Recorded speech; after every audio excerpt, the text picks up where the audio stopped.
السلام علیکم دوستو، اس کیس کے آغاز میں عمر قبیلے میں ببلت اپنے آپ سے کہتا ہے الباستی تمہارے دشمن آپس میں ہی دست و گرباں ہیں۔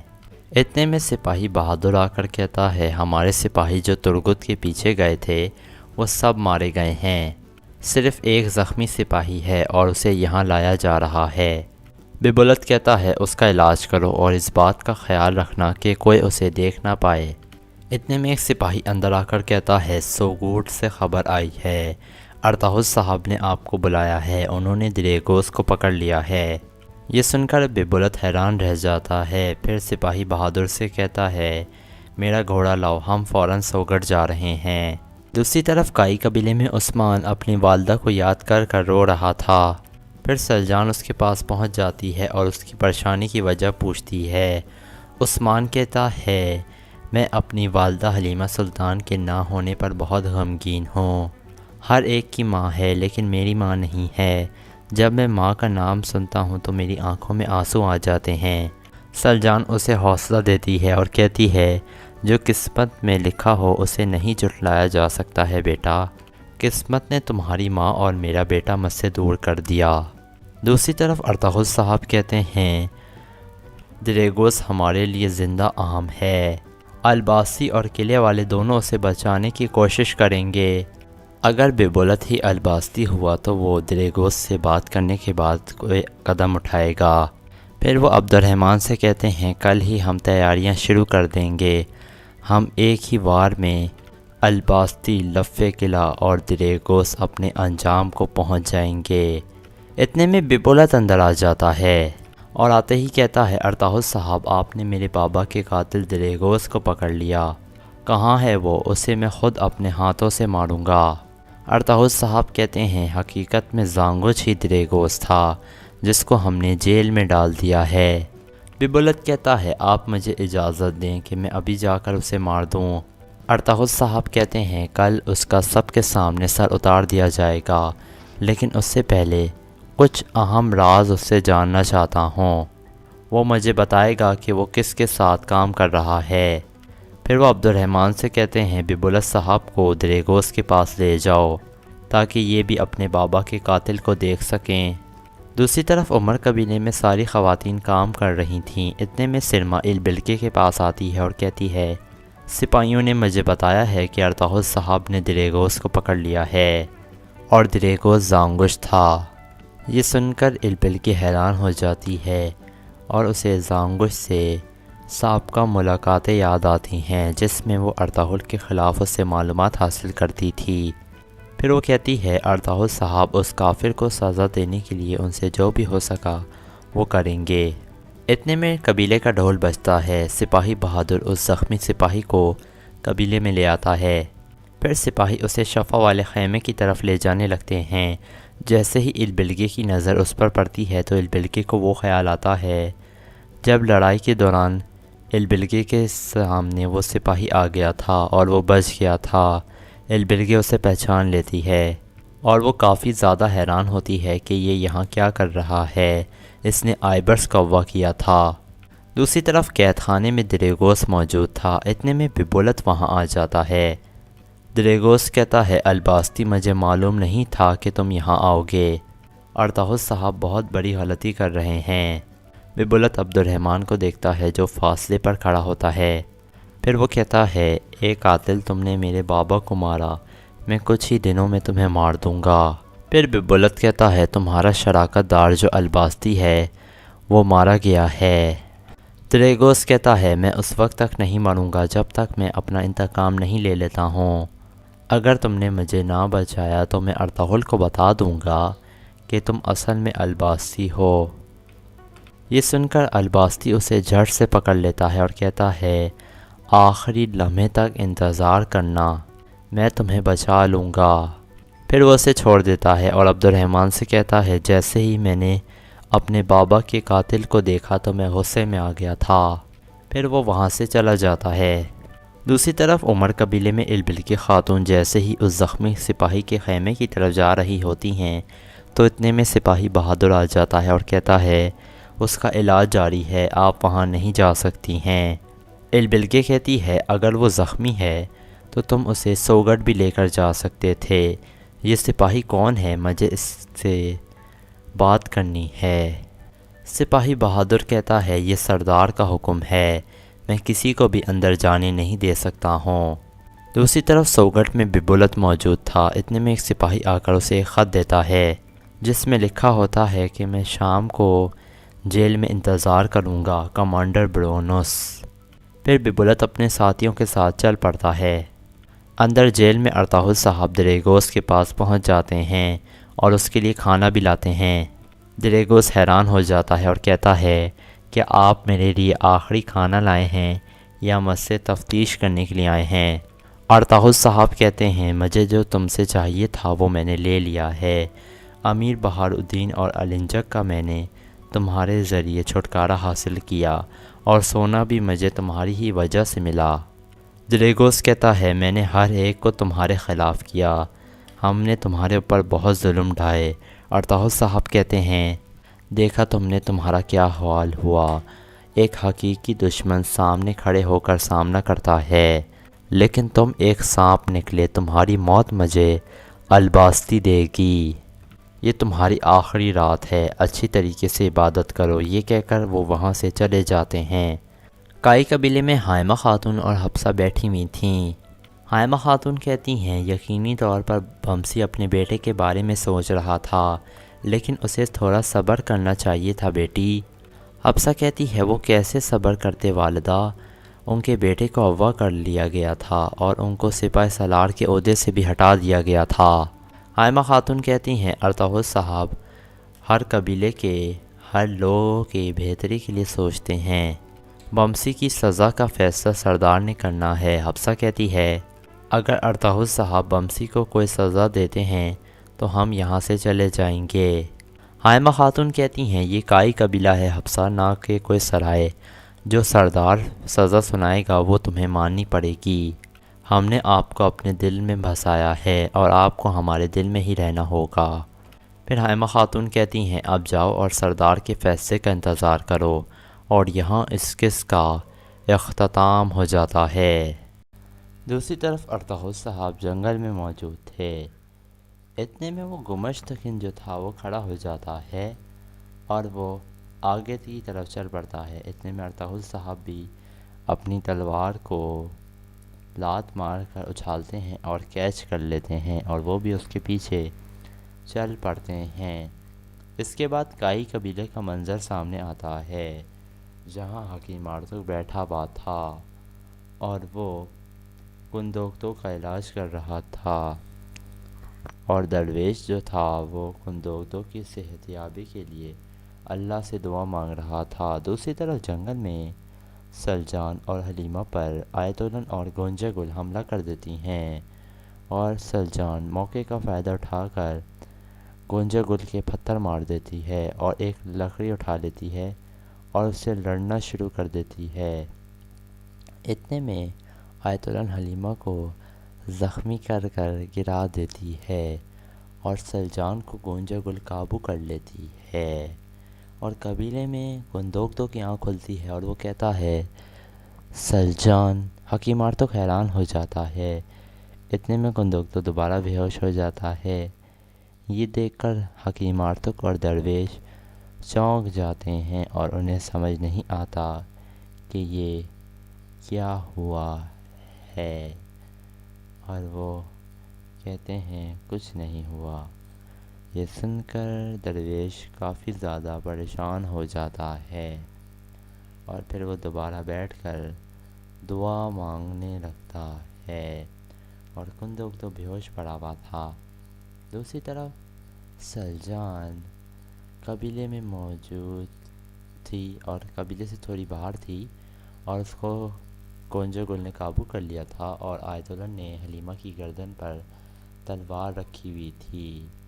اتنے میں حائمہ خاتون گوبچے اور عبد الرحمن بھی وہاں آ جاتے ہیں، اور حائمہ خاتون کہتی ہیں آتے کے ساتھ ہی آیتولن۔ حائمہ خاتون کو دیکھ کر سلجان بہت خوش ہو جاتی ہے۔ اسی دوران دوسری طرف جنگل میں گمشتکن جو تھا وہ بھاگ رہا ہوتا ہے، اور وہ بھاگتے بھاگتے ایک جگہ گر جاتا ہے۔ اتنے میں سامنے سے تودکن آ جاتا ہے اور وہ اپنی تلوار لے کر آیا تھا، اور پھر گمشتکن کی جب نظر سامنے پڑتی ہے تو تودکن کھڑا ہوا تھا۔ گمشتکن کہتا ہے تودکن سردار۔ تودکن کہتا ہے میرے والدین کے قتل میں آپ بھی ملوث تھے جناب گمشتکن صاحب، اور آپ ہی نے میرے والدین کو مارا ہے۔ اتنے میں ارطغرل صاحب بھی آ جاتے ہیں، اور گمشتکن بری طرح سے ارطغرل صاحب کے بچھائے ہوئے جال میں پھنس چکا تھا۔ اتنے میں ایک طرف سے ترگت، سگرتکن اور بمسی دوان بھی آ جاتے ہیں، اور وہ بھی ادھر ہی کھڑے ہو جاتے ہیں۔ پھر گمشتکن کہتا ہے یہ آپ کیا کہہ رہے ہیں تودکن صاحب، آپ کے بابا کے قاتلوں کو پکڑنے کے لیے میں نے اپنی جان بھی داؤ پر لگا دی۔ تودکن کہتا ہے جہنم میں جاؤ بک انسان۔ یہ سن کر گمشتکن کہتا ہے تلوار ہٹاؤ اپنی، حد میں رہو اپنی تودکن، یہ مت بھولو کہ میں سردار اعلیٰ ہوں۔ یہ سن کر تودکن بہت غصے میں آ جاتا ہے اور اسے لات مار کر ادھر ہی گرا دیتا ہے۔ دوسری طرف گونجا گل اور آیت اللہ نے حلیمہ اور سلجان کی گردن پر تلوار رکھی ہوئی تھی۔ اتنے میں وہاں حائمہ خاتون آ جاتی ہیں اور عبد الرحمن بھی ان کے ساتھ تھا۔ عبد الرحمن جو ہوتا ہے وہ اپنی تلوار نکال لیتا ہے جھٹ سے۔ پھر حائمہ خاتون کہتی ہیں حلیمہ کو چھوڑ دو آیت اللہ۔ آیت اللہ کہتی ہے حلیمہ کا اس سے کوئی تعلق نہیں ہے، لیکن سلجان، گونجا گل نے دیکھ لیا تھا کہ وہ بانو ججک سے ملنے کے لیے آئی تھی۔ حائمہ خاتون کہتی ہیں میں نے کہا کہ چھوڑ دو اسے، پہلے تلوار ہٹاؤ حلیمہ سلطان کی گردن سے، پھر میں تمہیں جو بھی کہنا ہوگا وہ میں تمہیں اجازت دوں گی۔ آیت اللہ کہتی ہے آپ عبد الرحمن کو حکم دیں کہ دو درگا قبیلے جا کر دو درگا کے سپاہیوں کو لے کر یہاں پر آ جائے۔ حائمہ خاتون کہتی ہیں تم ایسا کیوں کرنا چاہتی ہو؟ کیا تمہیں مجھ پر بھروسہ نہیں ہے؟ اچھا تو یہ بات ہے، تم یہ سمجھتی ہو کہ میں نے کرکر سردار کو زہر دے کر موت کے گھاٹ اتار دیا ہے؟ آیت اللہ کہتی ہے ان سارے فریبوں کے دوران کیسے جانا ہے اور کس پر بھروسہ کرنا ہے یہ مجھے نہیں پتہ، آپ فوراً عبد الرحمن کو حکم دیں۔ حائمہ خاتون کہتی ہیں عبد الرحمن تمہیں تیر کی طرح جانا ہے، سمجھ گئے؟ عبد الرحمن کہتا ہے جیسے آپ کا حکم حائمہ خانم، وہ چل پڑتا ہے۔ تیر کی طرح جانے کا مطلب یہ تھا کہ عبد الرحمن قبیلے جاؤ اور تیر کمان لے کر آ جاؤ تاکہ تم دور سے آیت اللہ اور گونجا گل کو مار دو۔ دوسری طرف تودکن مسلسل گمشتکن کو مار رہا ہوتا ہے۔ پھر گمشتکن کہتا ہے ارطغرل یہ سب تمہارا ہی کیا دھرا ہے نا؟ میں جانتا ہوں تمہاری اس زہریلی زبان نے نہ جانے کتنے لوگوں کو ہی گمراہ کیا ہے، لیکن یاد رکھنا میں تمہاری زہریلی زبان کاٹ ڈالوں گا۔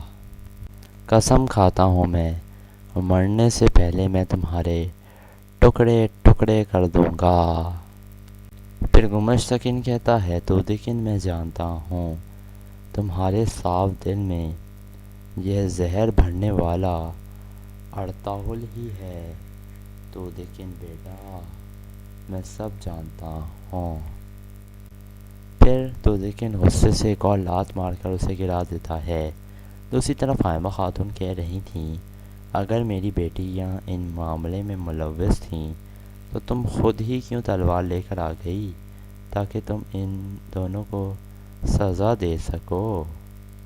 جیسے گمشتکن ارطغرل کے پیچھے اسے سزا دینے کے لیے گیا ہے، بالکل ویسے ہی خاموشی سے چپکے سے غداروں کی طرح آیت اللہ کہتی ہے یہ سب باتیں آپ کیسے جانتی ہیں؟ آئمہ خاتون کہتی ہیں تو تمہیں تشویش ہو رہی ہے، میں بتاتی ہوں۔ دورو خاتون اور کرکت بھائی کو تم ہی نے مارا ہے۔ یہ سن کر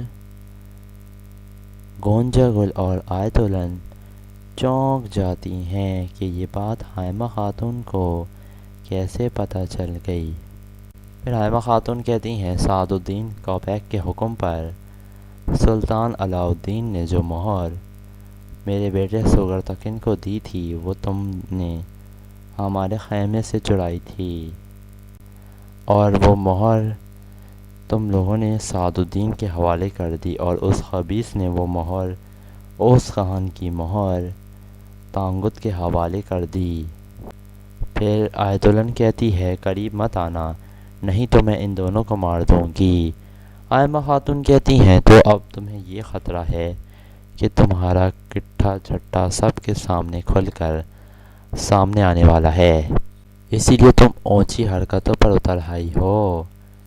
یہ سن کر آیتولن کہتی ہے مجھے نہیں پتا کہ تم کیا کہہ رہی ہو، قریب مت آنا میرے، نہیں تو میں اسے مار دوں گی، ورنہ تمہاری بہو اور تمہارا بچہ بھی مارے جائیں گے دونوں۔ آئمہ خاتون کہتی ہیں گمشتکن خود کو بہت ہوشیار سمجھتا ہے، وہ سمجھتا ہے کہ وہ میرے بیٹوں کو بہت آسانی سے پکڑ لے گا، لیکن یہ اس کی بھول ہے۔ ارطغرل اور تودیکن اسے بھی گرفتار کرنے کے لیے گئے ہیں۔ گونجا گل کہتی ہے یہ سب جھوٹ ہے، میرے بابا سے زیادہ طاقتور کوئی بھی نہیں ہے۔ آئمہ خاتون کہتی ہیں تم جیسے گھٹیا اور سفاپ لوگوں سے ہم بچپن سے ہی لڑتے آئے ہیں، ابھی تم لوگوں کو ہماری طاقت کا اندازہ ہی نہیں ہے۔ اتنے میں آیتولن کہتی ہے کوبچے میری بچی، کیا تم ان لوگوں کی جھوٹی باتوں پر یقین کرتی ہو؟ یہ سن کر گوبچے کہتی ہے لعنت بھیجتی ہوں میں تم دونوں پر، کتنے منافق ہو تم دونوں۔ آیتولن کہتی ہے تم ہم سے زیادہ طاقتور نہیں ہو سکتی آئمہ، آج تمہارے خاندان کا کوئی بھی شخص زندہ نہیں بچ کر جائے گا۔ دوسری طرف تودیکن مسلسل گمشتکن کو مار رہا تھا۔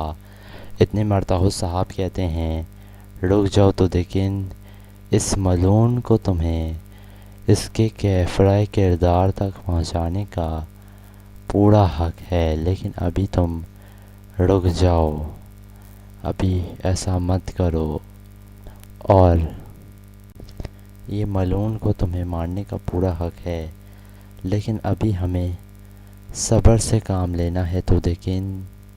پھر سگرتکن کہتا ہے ترک قبائل کو بتا دیں کہ آپ اس کو جرگے میں پیش کریں گے، اور اس سعد الدین کوپیک کو بھی اطلاع دے دیں تاکہ یہ کام ہم ریاست کی نظروں میں رہ کر کر سکیں۔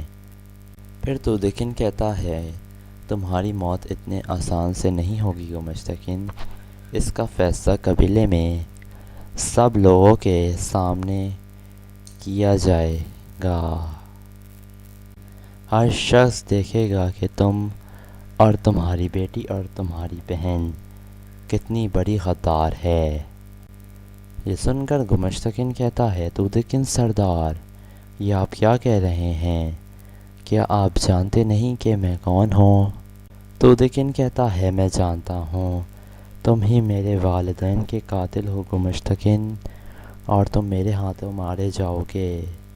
دوسری طرف گونجا گل نے سلجان کی گردن پر تلوار رکھی ہوئی تھی، اور آیتولن نے حلیمہ کی گردن پر تلوار رکھی ہوئی تھی، اور آیتولن اتنے میں اپنی تلوار اٹھانے لگتی ہیں۔ آئمہ خاتون کہتی ہیں آیتولن نہ کرو ایسا، جانے دو میری بیٹیوں کو، میں یہی ہوں، تمہارے قریب آنے کی کوئی جرات نہیں کرے گا جب تک میں یہاں موجود ہوں، اگر تم بچنا چاہتی ہو تو مجھے یغمرال بنا لو، پھر تم جو حاصل کرنا چاہو وہ تم کر سکتی ہو۔ یہ سن کر سلجان کہتی ہے والدہ، حائمہ خاتون کہتی ہیں میری بچی۔ پھر آیت الرحمن کہتی ہے فیصلہ ہو گیا ہے، تم سب کے نصیب میں موت ہے بس۔ یہ سن کر گونجا گل ہنسنے لگتی ہے۔ پھر آیت الرحمن کہتی ہے کلمہ پڑھ لو۔ یہ کہہ کر وہ اپنی تلوار ہوا میں بلند کر دیتی ہے، لیکن اتنے میں تیر آ کر آیت الرحمن کے دل پر لگتا ہے اور وہ لڑکھڑانے لگتی ہے۔ یہ دیکھ کر گونجا گل کہتی ہے پپی جان، لیکن اتنے میں اس کی طبیعت خراب ہو جاتی ہے اور تیر اس کے دل پر لگا تھا۔ تیر مارنے والا عبد الرحمن تھا اور پھر وہ نیچے گر جاتی ہے آیت الرحمن۔ اتنے میں موقع کا فائدہ اٹھا کر سلجان بھی گونجا گل پر حملہ کر دیتی ہے اور گونجا گل وہاں سے ایک طرف بھاگ جاتی ہے اور وہ حلیمہ کے پاس آ جاتی ہیں، حائمہ خاتون اور کوبچے، اور حلیمہ اتنے میں بے ہوش ہو جاتی ہے۔ عبد الرحمن سلجان کے پیچھے چلا گیا تھا اور آیت الرحمن کا کام تمام ہو گیا تھا۔ دوسری طرف دودیکن کو ارطغرل صاحب کے ساتھیوں نے گرفتار کر لیا تھا گمشتکن کو، اور دودیکن اسے کہہ رہا تھا تم اور تمہاری بہن آستین کا سانپ نکلے، ہم نے تمہیں اپنے قبیلے میں رہنے کے لیے جگہ دی اور تم نہ جانے کتنے ہی لوگوں کی موت کا باعث بنے ہو گمشتکن۔ گمشتکن کہتا ہے یہ سب ارطغرل کا کیا دھرا ہے دودیکن، میں نے کچھ نہیں کیا، حقیقت کو پہچان لو نہیں تو بہت دیر ہو جائے گی۔ گمشتکن سے دودیکن اسے پکڑ کر پوچھنے لگتا ہے بتاؤ تم نے میرے والدین کو کیسے مارا، تمہیں شرم نہیں آئی؟ بتاؤ تم نے ایسا کیوں کیا، تمہیں اس کا کیا فائدہ ہوا؟ جواب دو گمشتکن۔ گمشتکن اسے بیوقوف بنانے کی کوشش کرتا ہے اور کہتا ہے یہی تمہارے والدین کے قاتل ہیں دودیکن، اور انہی نے تمہارے بابا اور تمہاری والدہ کو مارا ہے۔ لیکن غصے سے کام مت لو دودیکن، امیر سعد الدین کا غصہ ہمارے قبیلے کو تباہ کر دے گا۔ ہوش میں آؤ دودیکن، ہوش میں آؤ۔ دودیکن کہتا ہے تمہیں ہر جرم کا حساب دینا پڑے گا۔ گمشتکن کہتا ہے جاؤ جا کر امیر سعد الدین سے پوچھ لو، وہ تمہیں حقیقت بتا دیں گے۔ دوسری طرف گونجا گل بھاگ رہی تھی اور سلجان بھی بھاگتے بھاگتے اس کا پیچھا کر رہی تھی اور دونوں کا بڑا اچھا مقابلہ چل رہا تھا۔ اتنے میں گونجا گل ایک طرف نکل جاتی ہے اور وہ بڑی تیزی سے بھاگ رہی تھی۔ سلجان گرتی ہے لیکن پھر اٹھ کر وہ بھاگنے لگتی ہے۔ اتنے میں عبد الرحمن بھی سلجان کو ڈھونڈ رہا تھا کہ یہ کہاں نکل گئی ہے، اور سلجان مسلسل گونجا گل کے پیچھے بھاگ رہا تھا۔ دوسری طرف حلیمہ کی طبیعت بہت خراب تھی۔ حائمہ خاتون گوبجے سے کہتی ہیں گوبجے فوراً قبیلے جاؤ اور سپاہیوں کو لے کر آؤ۔ گوبجے فوراً اٹھ کر روانہ ہو جاتی ہے۔ دوسری طرف حائمہ خاتون کا بیٹا ارطغرل صاحب کہہ رہے تھے دودیکن سردار اس ظالم کو اپنے ظلم کا حساب دینا ہوگا، لیکن اس طرح نہیں۔ گمشتکن کہتا ہے مجھے اپنی کوئی فکر نہیں ہے، بس مجھے فکر ہے تو اپنے قبیلے کی۔ دودیکن مسلسل گمشتکن کو مارنے لگتا ہے۔ ارطغرل اسے روک لیتا ہے اور کہتا ہے اب بس بھی کر دیجئے، اس کا انجام جو ہے وہ قبیلے کے سامنے ہوگا تاکہ اس کے حمایتیوں کو قبیلے میں پتہ چل سکے کہ غداروں کا انجام کیا ہوتا ہے۔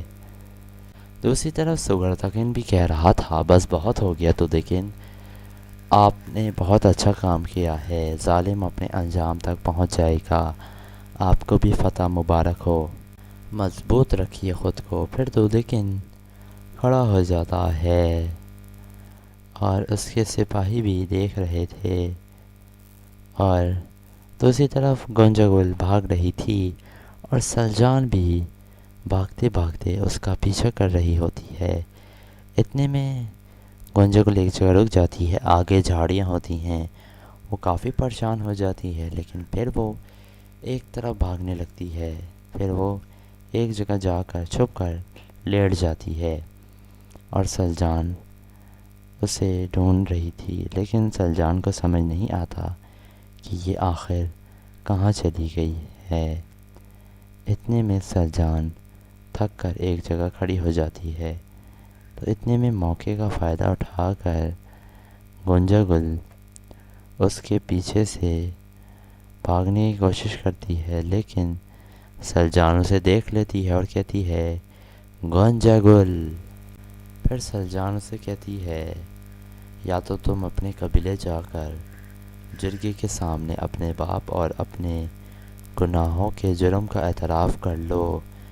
گونجا گل بھی اپنا خنجر نکال لیتی ہے۔ پھر سلجان کہتی ہے یا تو پھر تم مرنے کے لیے تیار ہو جاؤ۔ یہ سن کر گونجا گل کہتی ہے مرنے کے لیے سلجان، ہو سکتا ہے کہ میں مر جاؤں، لیکن میں تمہیں مارے بغیر نہیں مروں گی۔ یہ کہہ کر وہ حملہ کر دیتی ہے سلجان کے اوپر۔ دوسری طرف گوبجے بھاگ رہی تھی، اتنے میں وہ گر جاتی ہے کیونکہ اس کے پاس گھوڑا موجود نہیں تھا۔ اتنے میں کچھ سپاہی جا رہے ہوتے ہیں اور وہ گوبجے کے پاس آ جاتے ہیں اور پوچھتے ہیں کیا ہوا ہے گوبجے خاتون؟ گوبجے کہتی ہے حلیمہ سلطان کی حالت خراب ہے، جلدی سے جا کر قبیلے سے سپاہیوں کو لے کر آؤ۔ کرکت ماموں کے قاتل کو بھی ہم نے ڈھونڈ لیا ہے۔ سپاہی پوچھتا ہے کہاں ہے وہ؟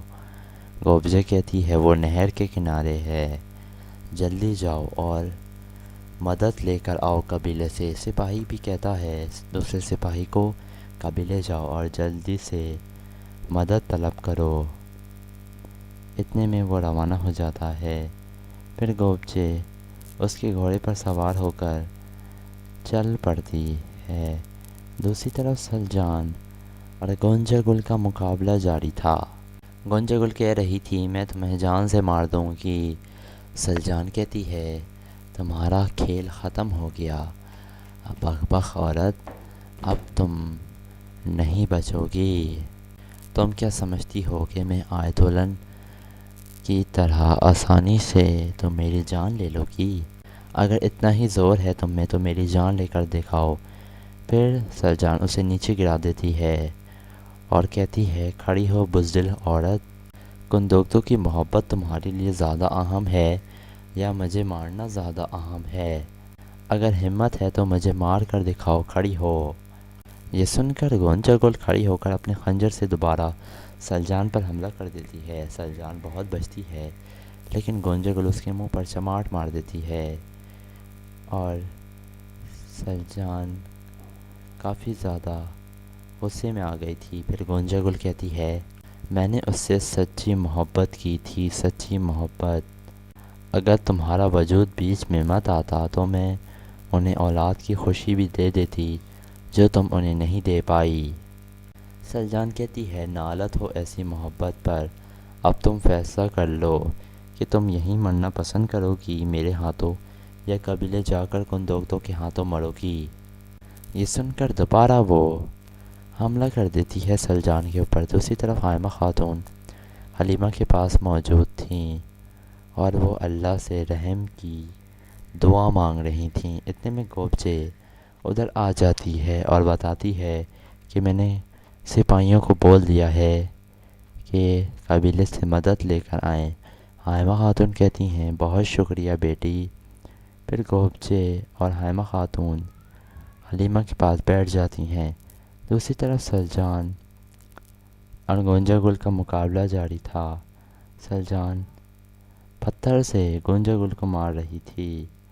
اتنے میں ایک پتھر اٹھا کر وہ گونجا گل کی طرف پھینکتی ہے، لیکن گونجا گل ہٹ جاتی ہے، وہ پتھر اسے نہیں لگتا۔ پھر سلجان اسے کچھ داؤ بھی لگاتی ہے اور پھر سلجان اسے کہتی ہے تمہارے مرنے سے پہلے میں تمہیں ایک بات بتانا چاہتی ہوں گونجا گل کہ میں ماں بننے والی ہوں۔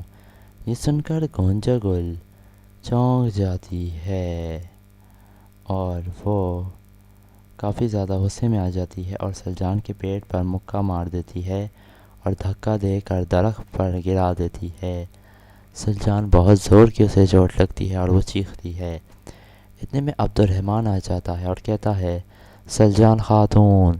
پھر وہ بھاگتے ہوئے سلجان کے پاس آ جاتا ہے اور پوچھتا ہے سلجان خاتون آپ کیسی ہیں؟ سلجان کہتی ہے میں ٹھیک ہوں، تم اس کے پیچھے جاؤ۔ یہ سن کر سلجان کا سپاہی عبد الرحمن اس کے پیچھے چل پڑتا ہے۔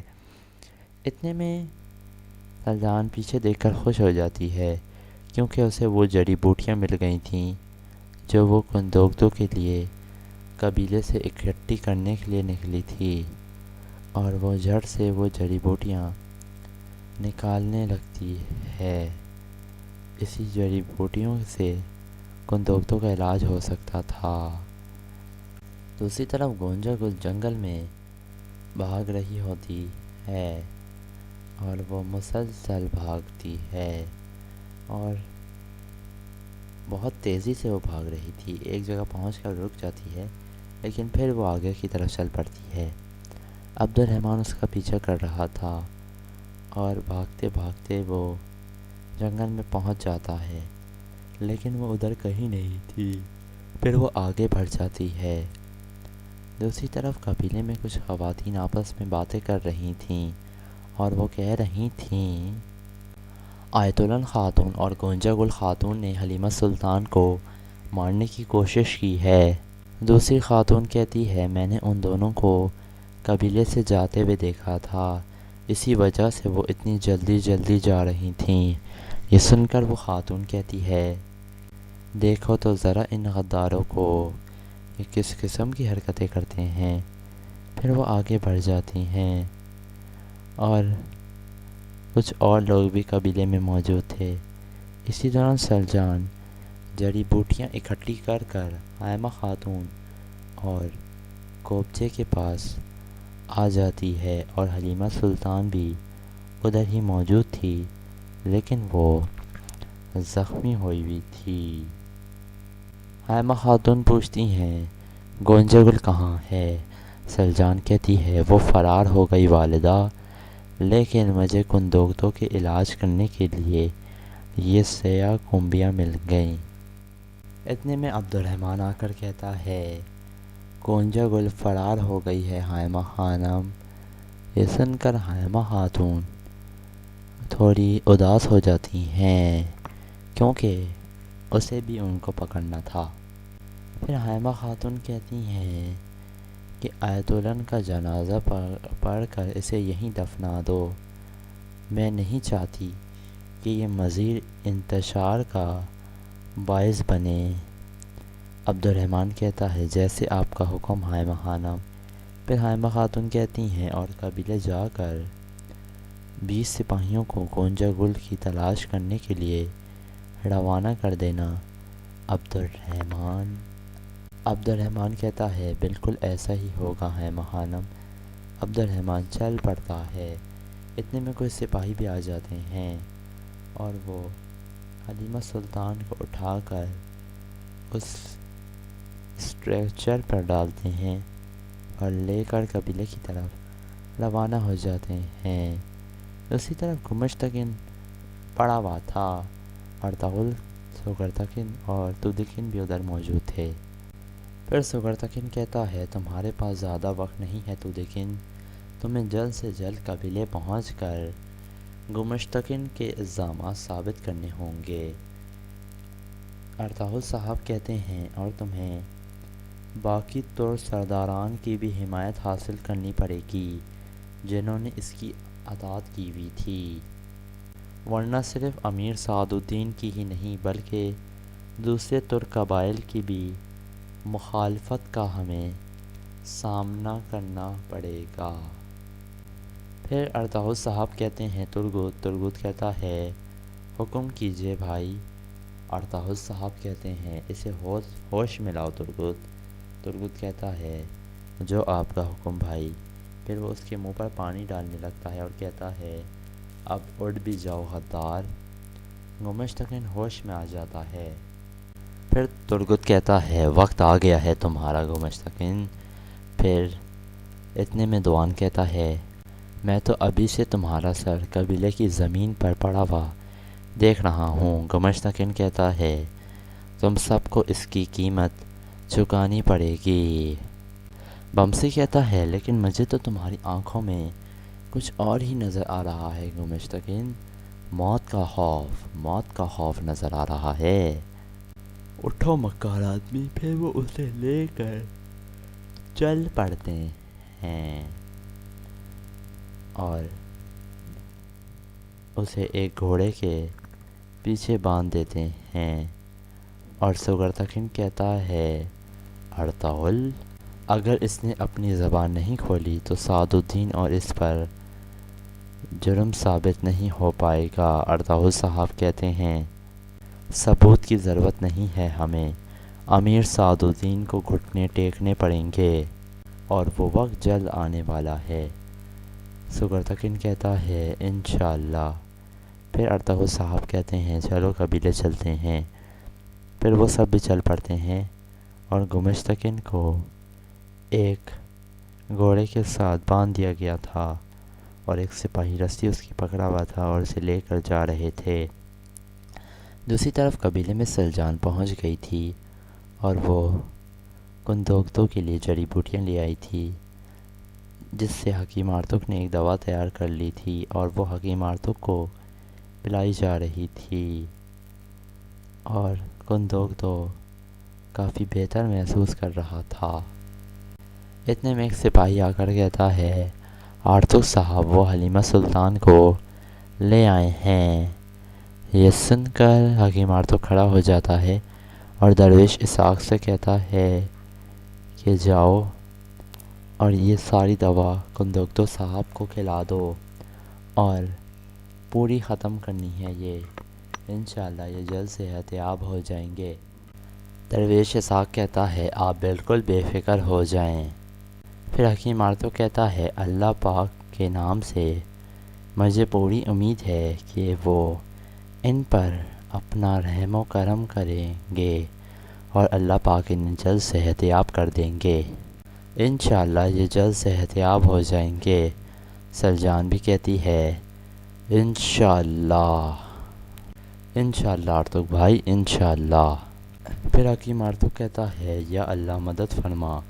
پھر وہ چل پڑتا ہے اور درویش کندوگتوں کو جڑی بوٹیاں کھلانے لگتا ہے اور کہتا ہے انشاءاللہ بہت جلد یہ اپنے پیروں پر کھڑے ہو جائیں گے اور اللہ پاک ہی انہیں شفا دیتے ہیں اور اللہ ہی ہر شے پر قادر ہے سلجان خاتون۔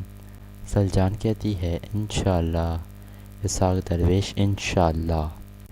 پھر اسحاق کندوگتوں کو جڑی بوٹیاں پلانے لگتا ہے تاکہ وہ جلد سے جلد ٹھیک ہو سکے اور سلجان بھی ادھر ہی بیٹھی ہوئی تھی۔ اتنے میں سپاہی حلیمہ کو پکڑ کر قبیلے میں پہنچ گئے تھے کیونکہ اس کی حالت بہت خراب ہو گئی تھی۔ آئمہ خاتون بھی بہت زیادہ پریشان تھیں اور حلیمہ سلطان کو اٹھا کر شفا والے خیمے کی طرف لایا جاتا ہے۔